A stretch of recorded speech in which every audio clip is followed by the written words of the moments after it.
أعوذ بالله السميع العليم من الشيطان الرجيم. الحمد لله رب العالمين، والصلاة والسلام على نبينا محمد وعلى آله وأصحابه من تبعهم بإحسان إلى يوم الدين. بالمو أمبو بلا جريفو كبلا جريم باركالو تمنين كو فامبو الحمد لله أمبي الله تعالى كالا باركالا كوسبه كوسبه أولي نبالا تشوكا منا فمي كرمبو كيا وسابي مرواسونا لكا كيسي كاتانا نيا غيرو الحمد لله baraw kɔni bɛ senna kɔfɛ n bɛ foli n tanni ko fana di an balimakɛ min ye n'an t'a dɔn n'ale kɛra sababu ye ka karow ani plombier minɛnw wala siɲɛ fɔlɔ la n ko plombier minɛnw kun sɔrɔla mɛ o ma sɔrɔ o senfɛ mɛ balimakɛ dɔ sɔrɔla mun ye karow ani plombier minɛnw bɛɛ lajɛlen k'o d'a ma an tilala tuguni ka na ni baarakɛlaw ye ale yɛrɛ de bɛ baarakɛla ninnu ale yɛrɛ de bɛ k'u sara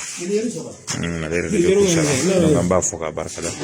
an b'a fɔ n balimaw ɲɛna baaraw kɔni alhamdulilah baara labanw bɛ sen na o ye siyɔrɔ ye sisow ni fɛn wala fɛn min ye du tɔ kɔni an y'o baara jɔ fɔlɔ pour que yɔrɔ dɔw bɛ se ka ban yɔrɔ minnu ni mako b'olu la sigili kama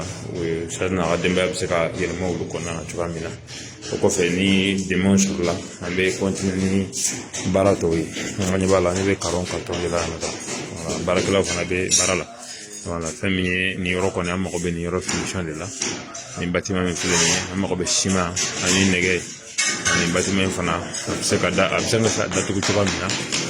inchallah ala k'an bɛ sa ala ka baara ala ka tiɲɛ ko nɔgɔya